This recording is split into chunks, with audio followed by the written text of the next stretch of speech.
than capable squad of challenging top 4 Premier League, get to the latter stages of the Champions League, win another piece of silverware, and that means good quality players going in, and that's where the challenge lies. But they are in the market to sign more players. Yeah, and they are, and they were in for Benjamin Sesko. Of course, they're still in for Benjamin Sesko from RB Leipzig. Manchester United are pursuing him as well.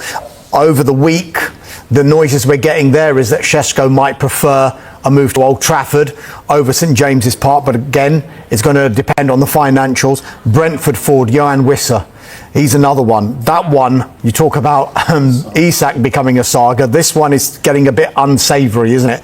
He has no intention of playing for Brentford again, is what we're being told, and he is desperate to join Newcastle United. Look, I was watching the 5 o'clock transfer show with you two guys. Mark McAdam was making a really good point there about Newcastle fans saying that this was going to be the summer where they've just got their first piece of silverware in years.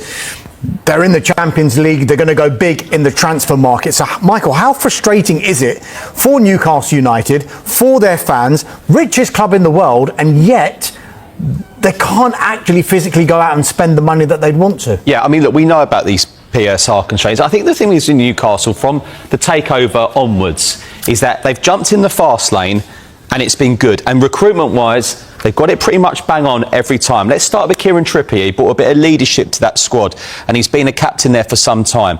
Bruno Guimaraes, one of the best midfielders in the Premier League. OK, Sandro Tonali had a ban, which we know about. Top quality midfielder. I think their midfield's probably one of the best in the Premier League. They've spent very well, Anthony Gordon. But now they've hit this brick wall. Now, what interests me as well, we talk about replacing Isak.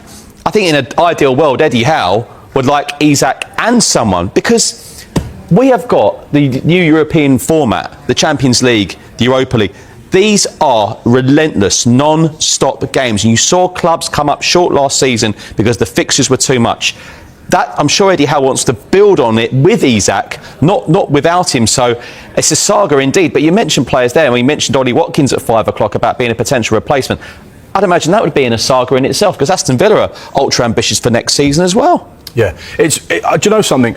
I feel really sorry for Newcastle in so many ways, because this is absolutely not the way they would have planned this window to unfold. They were sort of set back straight away with the departure of Paul Mitchell. So the people at the top of the club doing all of the deals at the moment are picking up things literally last minute. Now, most sporting directors, Dharmesh, and you'd be able to quantify this, will have a plan in place probably in February and March with how we want to attack the summer. This is earlier. Even earlier. Yeah, absolutely. This is what we want to do. By the end of May, we're going to do this. We're going to go and get these 2 or 3 targets in nice and early. We're going to go and make sure this has happened. We're going to sell this person, sell that person. And all of that work is done for weeks and months in advance.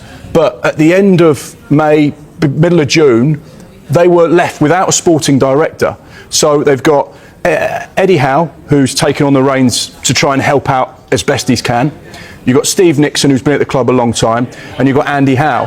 Andy Howe has been responsible for some of the best business that Newcastle United have done, but he doesn't have a lot of experience at the top end of negotiating deals.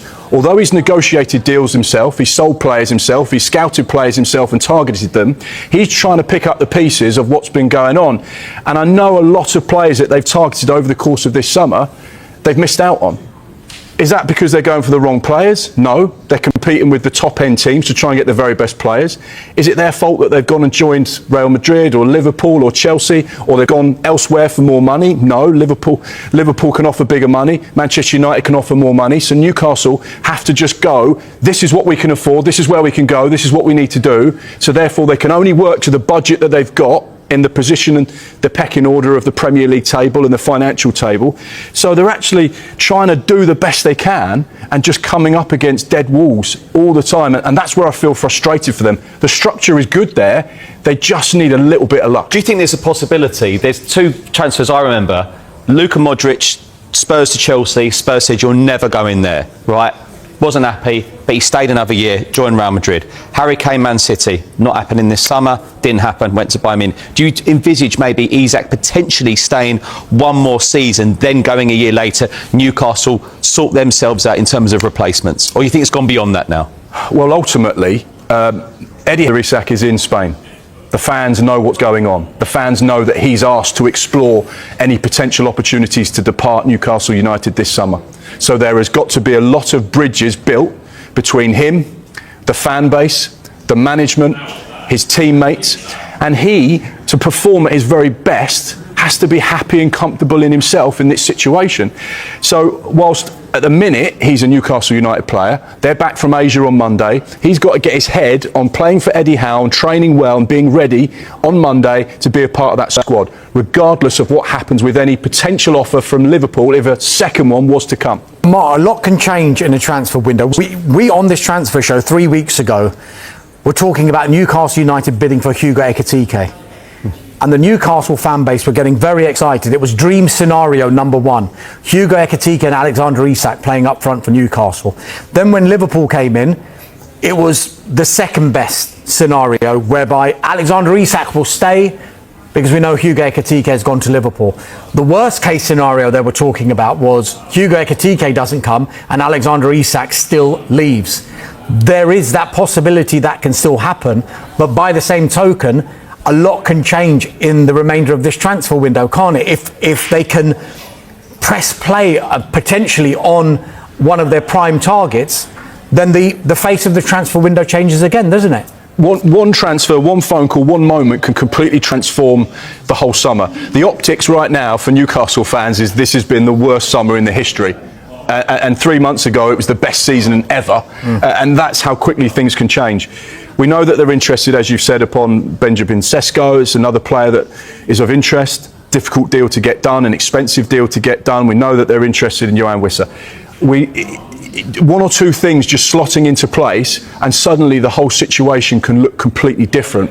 And that's why working in transfers can be so difficult, because we can sit here with information right now, we can walk off there at 8 o'clock and the whole story's completely changed.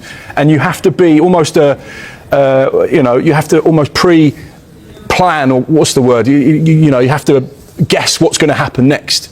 Because preempting it, that's it. Thank you very much to the producer in my ear. Because you never quite know what's going to happen and what direction it's going to take. And this is what makes it so frustrating for fans, because you think we're getting Hugo Ekitike, brilliant, and suddenly you've lost out on him. You think Alexander Isak's going to stay, and suddenly there's still more interest. And therefore, it makes it really difficult for us to predict what's going to happen, because you feel like you're always chasing shadows and you're always one step behind. So on the one side, Newcastle United, it feels like, as you said, potentially a really nightmare scenario for them. It's not the same from a Liverpool perspective, is it? This is turning into one of the most extraordinary windows from a club that we've ever seen. They've already spent close to £300 million. If, it's a big if, Isak was to come, it will take the spending past Chelsea's record outlay back in 2023, which was around £435 million. That's if Newcastle United get the £150 million that they would want if Isak was to go. So from Liverpool's perspective, it's looking pretty rosy, isn't it? Yeah, I mean, absolutely. But it's a confirmation that this is now Arne Slot's team, because at the end of last season you had Liverpool have won the league. It was with Jurgen Klopp's squad, which I always found a bit unfair, because no one predicted Liverpool to win the league last season. I didn't see many. But then all of a sudden the pressure will be on because of what they've spent. But it looks like they've spent it ever so well. You just wonder, I don't see Liverpool walking away from this, do you? I don't see Liverpool walking away because of one bid being rejected. That would surprise me. I know there have been reports out there, but that would surprise me. But looking at them now, that's looking more and more like Arne Slot's team. I'm sure many are excited to see. I mean, I know you know Milos Kerkez very well. That's someone who would, walk into that side, would battle with Andy Robertson potentially. Florian Wirtz, everyone's excited to see that. That's a huge transfer fee. But that confirms that this is Arne Slot's team now. Our stance will be, I want Alexander Isak to stay. And I believe you can be a huge part of this team moving forward this season. There has been a lot that's happened over the last 2 weeks. Alexander